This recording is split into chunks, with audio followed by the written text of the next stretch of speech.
नमस्कार दोस्तों, आपके अपने pre channel life high SDIS में आप सबका स्वागत है।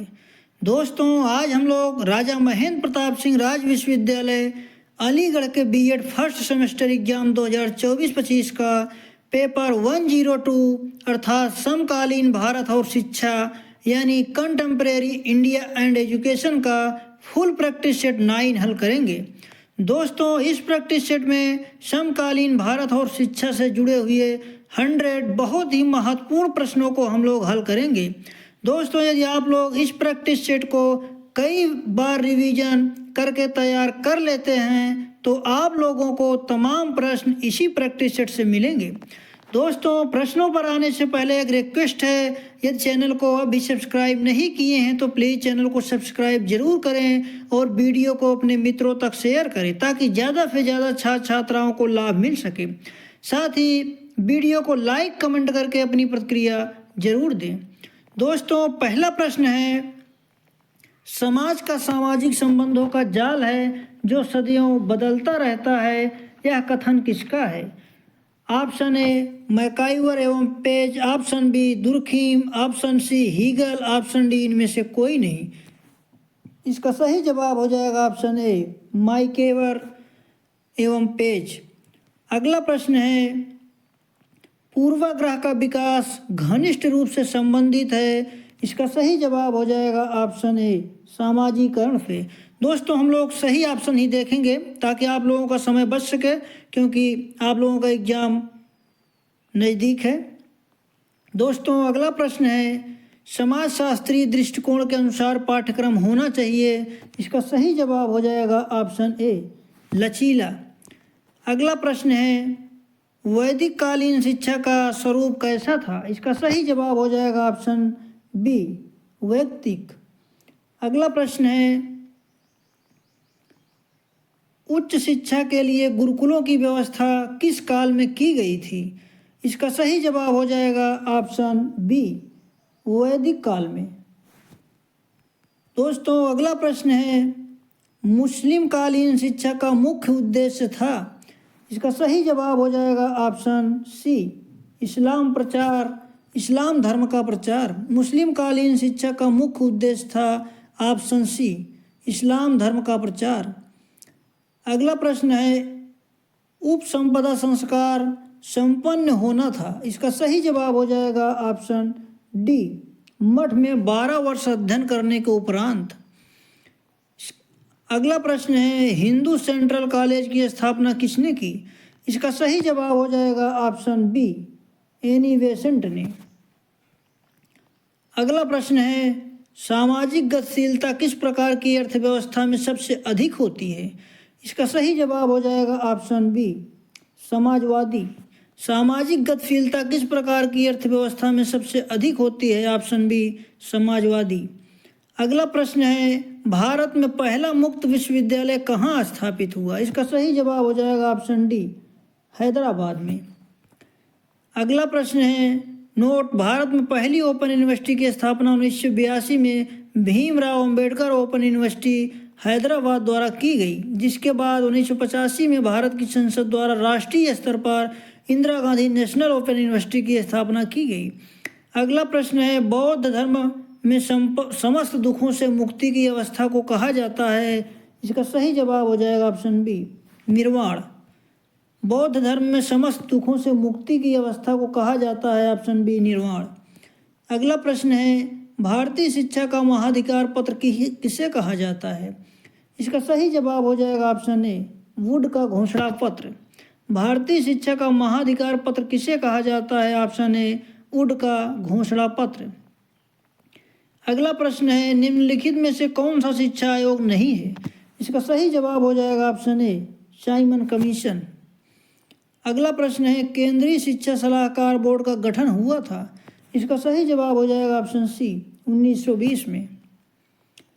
अगला प्रश्न है, शिक्षकों के व्यावसायिक उन्नयन के लिए आवश्यक है, इसका सही जवाब हो जाएगा ऑप्शन ए सेवाकालीन शिक्षा, ऑप्शन बी सतत शिक्षा, ऑप्शन सी विचार गोष्ठी, ऑप्शन डी उपर्युक्त सभी। इसका सही जवाब हो जाएगा ऑप्शन डी उपर्युक्त सभी। अगला प्रश्न है, अंतिम सत्ता भौतिकवाद में है, आध्यात्मिकता में नहीं, यह मान्यता है। इसका सही जवाब हो जाएगा ऑप्शन डी, यथार्थवाद में। अंतिम सत्ता भौतिकवाद में है, आध्यात्मिकता में नहीं। यह मान्यता है ऑप्शन डी, यथार्थवाद। अगला प्रश्न है, व्यवहारवादी मनोविज्ञान का जन्म हुआ। इसका सही जवाब हो जाएगा ऑप्शन ए, भौतिक प्रकृतिवाद से। व्यवहारवादी मनोविज्ञान का जन्म हुआ ऑप्शन ए, भौतिक प्रकृतिवाद से। अगला प्रश्न है, पेस्टालॉजी ने किस शिक्षण विधि का विकास किया था। इसका सही जवाब हो जाएगा ऑप्शन डी, खेल विधि। पेस्टालॉजी ने किस शिक्षण विधि का विकास किया था। ऑप्शन डी, खेल विधि। अगला प्रश्न है, आत्मा का ज्ञान ही हमारे लिए कल्याणकारी है या संबंधित है। इसका सही जवाब हो जाएगा ऑप्शन ए, सत्यम से। अगला प्रश्न है, आदर्शवाद का सबसे महत्वपूर्ण योगदान किस क्षेत्र में माना जाता है। इसका सही जवाब हो जाएगा ऑप्शन डी, अनुशासन में। अगला प्रश्न है, किंडरगार्टन शिक्षण प्रणाली में शिक्षक का स्थान है। इसका सही जवाब हो जाएगा ऑप्शन बी, मित्र का। किंडरगार्टन शिक्षण प्रणाली में शिक्षक का स्थान है ऑप्शन बी, मित्र का। अगला प्रश्न है, विद्यालय एक उद्यान है, अध्यापक एक माली है और बालक एक पौधा है। यह किसने कहा है। इसका सही जवाब हो जाएगा ऑप्शन डी, फ्रावेल ने। अगला प्रश्न है, एमील क्या है। इसका सही जवाब हो जाएगा ऑप्शन सी, एक ग्रंथ का नाम। अगला प्रश्न है, प्रभावात्मक एवं नियंत्रित अनुशासन पर बल दिया। इसका सही जवाब हो जाएगा ऑप्शन सी, आदर्शवाद। अगला प्रश्न है, जीवन मूल्य के दो प्रमुख प्रकार हैं। इसका सही जवाब हो जाएगा ऑप्शन सी, शाश्वत एवं लचीला। अगला प्रश्न है, प्रोजेक्ट प्रणाली का प्रतिपादन किसने किया है। इसका सही जवाब हो जाएगा ऑप्शन सी, किलपैट्रिक। अगला प्रश्न है, सांख्य दर्शन है। इसका सही जवाब हो जाएगा ऑप्शन ए, द्वैतवादी। अगला प्रश्न है, वेदांत के अनुसार सत्ता का भेद नहीं है। इसका सही जवाब हो जाएगा ऑप्शन सी, वैज्ञानिक। अगला प्रश्न है, एडुसियर से अभिप्राय है। इसका सही जवाब हो जाएगा ऑप्शन बी, बाहर की ओर अग्रसर करना। अगला प्रश्न है, संकुचित अर्थ के अनुसार शिक्षा एक प्रक्रिया है। इसका सही जवाब हो जाएगा ऑप्शन सी, सैद्धांतिक। अगला प्रश्न है, लाइफ डिवीजन के लेखक हैं। इसका सही जवाब हो जाएगा ऑप्शन डी, श्री अरविंद। अगला प्रश्न है, स्वामी विवेकानंद के अनुसार शिक्षा का अंतिम उद्देश्य है। इसका सही जवाब हो जाएगा ऑप्शन ए, आध्यात्मिक शिक्षा। अगला प्रश्न है, चरित्र निर्माण शिक्षा का मुख्य उद्देश्य बताया है। इसका सही जवाब हो जाएगा ऑप्शन सी, स्वामी विवेकानंद ने। अगला प्रश्न है, योग शब्द का प्रयोग हुआ है। इसका सही जवाब हो जाएगा ऑप्शन बी, आत्मा व परमात्मा के संयोग के अर्थ में। अगला प्रश्न है, स्वामी विवेकानंद के अनुसार जीवन का लक्ष्य है। इसका सही जवाब हो जाएगा ऑप्शन सी, आत्मज्ञान। अगला प्रश्न है, वेदांत दर्शन का मूल ग्रंथ है। इसका सही जवाब हो जाएगा ऑप्शन डी, ब्रह्मसूत्र। अगला प्रश्न है, असंप्रज्ञान समाज को कहते हैं। इसका सही जवाब हो जाएगा ऑप्शन बी, निर्बीज। असंप्रज्ञात समाज को कहते हैं निर्बीज, ऑप्शन बी। अगला प्रश्न है, प्रकृतिवाद किस प्रकार के अनुशासन का समर्थन करता है। इसका सही जवाब हो जाएगा ऑप्शन डी, मुक्त्यात्मक। अगला प्रश्न है, समाधि की अवस्था में चित्त की स्थिति रहती है। इसका सही जवाब हो जाएगा ऑप्शन बी, चित्तवृत्त की एकाग्रता। अगला प्रश्न है, सांख्य समर्थक है। इसका सही जवाब हो जाएगा ऑप्शन डी, अनिश्वरवाद का। सांख्य दर्शन के अनुसार ईश्वर सांख्य को हम दो भागों में विभक्त करते हैं। ऑप्शन ए, सनातन सांख्य अनिश्वरवादी। ऑप्शन बी, वास्तविक सांख्य ईश्वरवादी। सांख्य के कुछ टीकाकार ईश्वर के अस्तित्व के विरोध को में मत देते हैं। इसके साक्ष्य महाभारत, भागवत इत्यादि प्राचीन साहित्य में प्राप्त होते हैं। यदि अनुमान यथार्थ हो तो सांख्य को मूलतः ईश्वरवादी दर्शन मानना होगा, परंतु परवर्ती सांख्य ईश्वर को कोई स्थान नहीं देता। इसी से परवर्ती साहित्य में वह निरीश्वरवादी दर्शन के रूप में ही उल्लिखित मिलता है। अगला प्रश्न है, प्रकृतवाद ने किस प्रकार की शिक्षा पर बल दिया है? इसका सही जवाब हो जाएगा ऑप्शन सी, निरौपचारिक शिक्षा पर। अगला प्रश्न है, प्रत्याहार का अर्थ है? इसका सही जवाब हो जाएगा ऑप्शन सी, सांसारिक विषयों से मन को हटाने का प्रयास। अगला प्रश्न है, अनौपचारिक शिक्षा का उद्देश्य है? इसका सही जवाब हो जाएगा ऑप्शन बी, शिक्षा को जारी रखना। अगला प्रश्न है, अखिल भारतीय तकनीक शिक्षा परिषद को संवैधानिक दर्जा दिया जाए, यह सुझाव किसका है? इसका सही जवाब हो जाएगा ऑप्शन ए, राष्ट्रीय शिक्षा नीति 1986। अगला प्रश्न है, प्रौढ़ शिक्षा के खड़मुखी कार्यक्रम को प्रस्तावित किया था? इसका सही जवाब हो जाएगा ऑप्शन सी, राष्ट्रीय शिक्षा आयोग ने। अगला प्रश्न है, ऑपरेशन ब्लैक बोर्ड योजना लागू की गई? इसका सही जवाब हो जाएगा ऑप्शन सी, प्राथमिक शिक्षा क्षेत्र में। ऑपरेशन ब्लैक बोर्ड योजना लागू की गई है ऑप्शन सी, प्राथमिक शिक्षा के क्षेत्र में। अगला प्रश्न है, नवोदय विद्यालय संबंधित है? इसका सही जवाब हो जाएगा ऑप्शन सी, माध्यमिक शिक्षा से। अगला प्रश्न है, स्वतंत्र भारत में प्रथम शिक्षा मंत्री थे? इसका सही जवाब हो जाएगा ऑप्शन डी, अबुल कलाम आज़ाद। अगला प्रश्न है, शिक्षा आयोग को कहा जाता है? इसका सही जवाब हो जाएगा ऑप्शन बी, कोठारी आयोग। अगला प्रश्न है, राम मूर्ति समिति का गठन किया गया था? इसका सही जवाब हो जाएगा ऑप्शन सी, राष्ट्रीय शिक्षा नीति 1986 की समीक्षा के लिए राम मूर्ति समिति का गठन किया गया था। ऑप्शन सी, राष्ट्रीय शिक्षा नीति 1986 की समीक्षा के लिए। अगला प्रश्न है, राष्ट्रीय प्रौढ़ शिक्षा कार्यक्रम की शुरुआत कब की गई थी? इसका सही जवाब हो जाएगा ऑप्शन सी, 1978 में।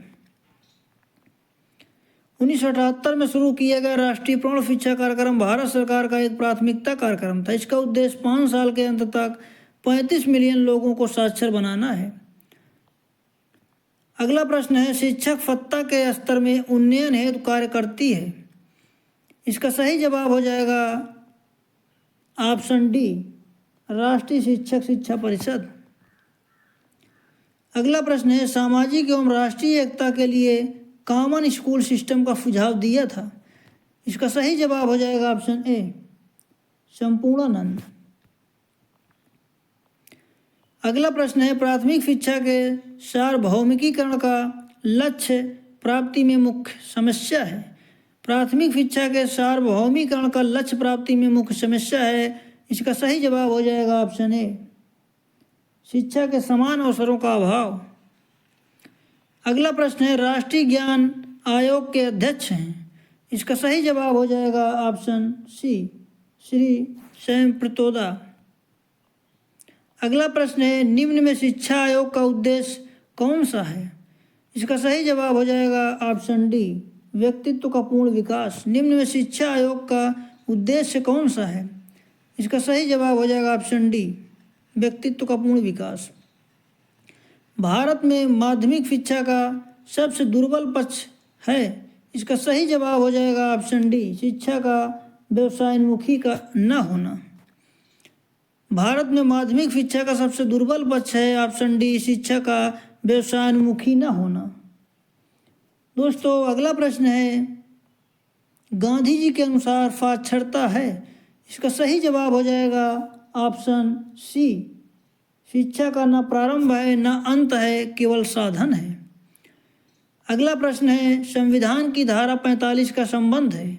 इसका सही जवाब हो जाएगा ऑप्शन डी, अनिवार्य निःशुल्क सार्वभौमिक शिक्षा से। अगला प्रश्न है, एनसीईआरटी द्वारा संचालित योजना है?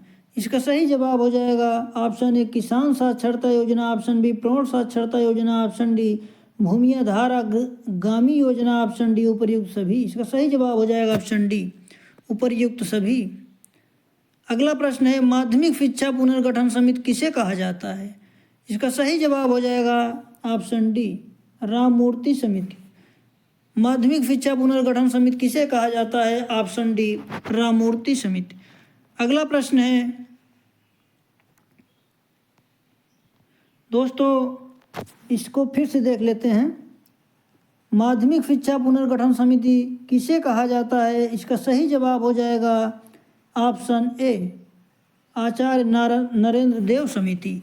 माध्यमिक शिक्षा पुनर्गठन समिति किसे कहा जाता है? ऑप्शन ए, आचार्य नरेंद्र देव समिति। अगला प्रश्न है, ईपीजी पाठशाला को प्रोत्साहित किया गया। इसका सही जवाब हो जाएगा ऑप्शन डी, यूजीसी द्वारा। अगला प्रश्न है, विश्व भारती किस प्रकार का विश्वविद्यालय है? इसका सही जवाब है ऑप्शन बी, केंद्रीय विश्वविद्यालय। विश्व भारती किस प्रकार का विद्यालय है? ऑप्शन बी, केंद्रीय विश्वविद्यालय। अगला प्रश्न है, व्यवसाय परक शिक्षा से तात्पर्य है। इसका सही जवाब हो जाएगा ऑप्शन सी, विशिष्ट व्यवसाय संबंधी शिक्षा। अगला प्रश्न है, शिक्षा में अवरोधन का अर्थ है। इसका सही जवाब हो जाएगा ऑप्शन सी, छात्रों द्वारा निर्धारित समय में पाठ्यक्रम पूर्ण करने में असफलता। अगला प्रश्न है, उच्च शिक्षण संस्थान के पुनर्चर्या कार्यक्रम को अनिवार्य किया। इसका सही जवाब हो जाएगा ऑप्शन डी, राष्ट्रीय शिक्षा नीति ने। उच्च शिक्षण संस्थान के लिए पुनर्चर्चा कार्यक्रम को अनिवार्य किया राष्ट्रीय शिक्षा नीति 1986 ने। अगला प्रश्न है, भावात्मक एकता के निर्माण में शिक्षा महत्वपूर्ण भूमिका का निर्वाह कर सकती है, यह विचार है। इसका सही जवाब हो जाएगा ऑप्शन सी, संपूर्णानंद कमेटी का। अगला प्रश्न है, राष्ट्रीय महिला आयोग का गठन कब हुआ था? इसका सही जवाब हो जाएगा ऑप्शन सी, 1992 में। अगला प्रश्न है, केंद्रीय शिक्षा सलाहकार परिषद ने भाषा सूत्र प्रस्तुत किया था। इसका सही जवाब हो जाएगा ऑप्शन सी, 1956 में। केंद्रीय शिक्षा सलाहकार परिषद ने भाषा सूत्र प्रस्तुत किया था 1956 में। अगला प्रश्न है, शिक्षा द्वारा राष्ट्रीयता की भावना का विकास संभव है क्योंकि इसका आयोजन। इसका सही जवाब हो जाएगा ऑप्शन बी, मानव निर्माण की प्रक्रिया के रूप में होता है। अगला प्रश्न है, विश्वविद्यालयों को वित्तीय सहायता प्रदान की जाती है। इसका सही जवाब हो जाएगा ऑप्शन सी, विश्वविद्यालय अनुदान आयोग द्वारा। अगला प्रश्न है, विद्यालयों की समाज के प्रति जिम्मेदारी बढ़ाने के लिए आवश्यक है। इसका सही जवाब हो जाएगा ऑप्शन बी, छात्रों का मनोबल बढ़ाना। विद्यालयों की समाज के प्रति जिम्मेदारी बढ़ाने के लिए आवश्यक है, ऑप्शन बी, छात्रों का मनोबल बढ़ाना। अगला प्रश्न है, ग्रामीण विश्वविद्यालय की स्थापना हेतु सिफारिश की थी। इसका सही जवाब हो जाएगा ऑप्शन सी, राधाकृष्णन आयोग ने। ग्रामीण विश्वविद्यालय की स्थापना हेतु सिफारिश की थी, ऑप्शन सी, राधाकृष्णन आयोग ने। ग्रामीण विश्वविद्यालय की स्थापना के क्षेत्र में राधाकृष्णन कमीशन की सिफारिश।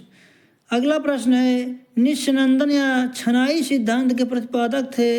इसका सही जवाब हो जाएगा ऑप्शन बी, लॉर्ड मैकाले। अगला प्रश्न है, भारतवर्ष में पत्राचार शिक्षा का क्या उद्देश्य है? इसका सही जवाब हो जाएगा ऑप्शन सी, शाला से छात्र निष्क्रमण कम करना। अगला प्रश्न है, शिक्षण प्रशिक्षण के संदर्भ में पीटीटी का अर्थ है। इसका सही जवाब हो जाएगा option C, pre service teachers training. नई राष्ट्रीय शिक्षा नीति 2020 की शिक्षा संरचना है। इसका सही जवाब हो जाएगा ऑप्शन बी, नई राष्ट्रीय शिक्षा नीति 2020 की शिक्षा संरचना है, ऑप्शन बी, 5+3+3+4। दोस्तों अगला प्रश्न है, वर्तमान शिक्षा में शिक्षा के क्षेत्र में विकास किया जाता है। इसका सही जवाब हो जाएगा ऑप्शन ए, शिक्षा मंत्रालय द्वारा। वर्तमान समय में शिक्षा के क्षेत्र में विकास किया जाता है, ऑप्शन ए, शिक्षा मंत्रालय द्वारा। अगला प्रश्न है, छात्रों में रचनात्मक सोच विकसित करने के लिए आवश्यक है। इसका सही जवाब हो जाएगा ऑप्शन बी, कक्षा का मुक्त वातावरण हो। अगला प्रश्न है, गोखले बिल का संबंध है। इसका सही जवाब हो जाएगा ऑप्शन सी, अनिवार्य प्राथमिक शिक्षा से। अगला प्रश्न है, भारतीय सामाजिक व्यवस्था में नया मूल्य है। इसका सही जवाब हो जाएगा ऑप्शन सी, समानता से। अगला प्रश्न है जन शिक्षण निलंबय एक योजना है, इसका सही जवाब हो जाएगा ऑप्शन ए प्रौढ़ शिक्षा की। जन शिक्षण निलंबय एक योजना है, ऑप्शन ए प्रौढ़ शिक्षा की। अगला प्रश्न है अनौपचारिक शिक्षा की व्यवस्था की गई है, इसका सही जवाब हो जाएगा ऑप्शन ए 9 से 14 वर्ष के बालकों के लिए। अनौपचारिक शिक्षा की व्यवस्था की गई है, इसका सही जवाब हो जाएगा ऑप्शन ए 9 से 14 वर्ष के बालकों के लिए। अगला प्रश्न है जनसंख्या वृद्धि तथा निरक्षरता के मुद्दे हैं, इसका सही जवाब हो जाएगा ऑप्शन सी एक दूसरे के कारक। अगला प्रश्न है शिक्षा को संविधान की समवर्ती सूची में कब रखा गया, इसका सही जवाब हो जाएगा ऑप्शन सी 1976 में। समवर्ती सूची का विषय है शिक्षा। 1976 से पूर्व शिक्षा पूर्ण रूप से राज्यों का उत्तरदायित्व था, लेकिन 1976 में किए गए 42वें संविधान संशोधन द्वारा जिन 5 विषयों को राज्य सूची से हटाकर समवर्ती सूची में डाला गया, उनमें शिक्षा भी शामिल थी। प्रश्न संख्या 86 जनसंख्या शिक्षा का मुख्य ध्येय है, इसका सही जवाब हो जाएगा ऑप्शन बी बढ़ती आबादी के संकटों का निहितार्थ समझना। जनसंख्या शिक्षा का मुख्य ध्येय है बढ़ती आबादी के संकटों का निहितार्थ समझाना। अगला प्रश्न है सामाजिक दक्षता का उद्देश्य किसने दिया था, इसका सही जवाब हो जाएगा ऑप्शन सी जॉन डीवी। सामाजिक दक्षता का उद्देश्य किसने दिया था, ऑप्शन सी जॉन डीवी। शिक्षा के क्षेत्र में अपव्यय की समस्या के मुख्य कारण है, इसका सही जवाब हो जाएगा ऑप्शन ए जीविकोपार्जन की अति आवश्यकता, ऑप्शन बी निर्धनता, ऑप्शन सी योग्य शिक्षकों का अभाव, ऑप्शन डी उपर्युक्त सभी। इसका सही जवाब हो जाएगा ऑप्शन डी। अगला प्रश्न है समाज विहीन व्यक्ति कोरी कल्पना है या किसने कहा है, इसका सही जवाब हो जाएगा ऑप्शन सी रेमंड। इस संदर्भ में प्रसिद्ध शिक्षा शास्त्री रिमंड का कहना है कि समाज विहीन व्यक्ति कोरी कल्पना है या कोई जारी नहीं है कि व्यक्ति समाज के बीच रहकर ही अपनी आवश्यकताओं को पूरा कर सकता है तथा अपनी बहुमुखी विकास प्रगति के मार्ग पर आगे बढ़ सकता है। अगला प्रश्न है पुनश्चर्या पाठ्यक्रम अध्यापक शिक्षा का कार्यक्रम है, इसका सही जवाब हो जाएगा ऑप्शन ए सेवाकालीन। अगला प्रश्न है व्यापक अध्यापक शिक्षा महत्वपूर्ण है, इसका सही जवाब हो जाएगा ऑप्शन ए अधिगम के लिए। अगला प्रश्न है समाजवादी एवं धर्मनिरपेक्ष संविधान के किस संशोधन द्वारा जोड़े गए हैं, इसका सही जवाब हो जाएगा ऑप्शन सी 42वें संविधान संशोधन द्वारा। समाजवादी एवं धर्मनिरपेक्ष संविधान के किस संशोधन द्वारा जोड़े गए हैं, 42वें संविधान संशोधन द्वारा। अगला प्रश्न है एकीकृत अध्यापक शिक्षा का कार्यक्रम संचालन कौन करता है, इसका सही जवाब हो जाएगा ऑप्शन ए शिक्षा विभाग। अगला प्रश्न है राष्ट्रीय अध्यापक शिक्षा परिषद के कार्यभार का वर्ष था, इसका सही जवाब हो जाएगा ऑप्शन सी 1995। राष्ट्रीय अध्यापक शिक्षा परिषद का कार्यभार का वर्ष था ऑप्शन सी 1995। राष्ट्रीय शैक्षिक नियोजन तथा प्रशासनिक संस्थान का लघु नाम है, इसका सही जवाब हो जाएगा ऑप्शन बी NIEPA। राष्ट्रीय शैक्षिक नियोजन तथा प्रशासनिक संस्थान का लघु नाम है, इसका सही जवाब हो जाएगा ऑप्शन बी NIEPA। अगला प्रश्न है विस्तार सेवा विभाग किस अभिकरण के अधीन है, इसका सही जवाब हो जाएगा ऑप्शन बी UGC। अगला प्रश्न है शिक्षण है, इसका सही जवाब हो जाएगा ऑप्शन ए समाज सेवा। अगला प्रश्न है शिक्षा एक द्विमुखी प्रक्रिया है या कथन है, इसका सही जवाब हो जाएगा ऑप्शन सी एडम्स। अगला प्रश्न है माध्यमिक शिक्षा में 10+2 संरचना का सुझाव किस आयोग ने दिया था, इसका सही जवाब हो जाएगा ऑप्शन ए कोठारी आयोग ने। अगला प्रश्न है श्री अरविंद ने किस पत्र का संपादन किया था, इसका सही जवाब हो जाएगा ऑप्शन ए वंदे मातरम। श्री अरविंद ने किस पत्र का संपादन किया था, ऑप्शन ए वंदे मातरम। दोस्तों इस प्रैक्टिस सेट में इतना ही। दोस्तों यदि आप लोग इस प्रैक्टिस सेट को कई बार अच्छी तरीके से दोहरा लेंगे तो आप लोगों को परीक्षा में बहुत ही लाभ होगा। दोस्तों इस वीडियो में बस इतना ही, मिलते हैं अगले वीडियो में, तब तक के लिए नमस्कार।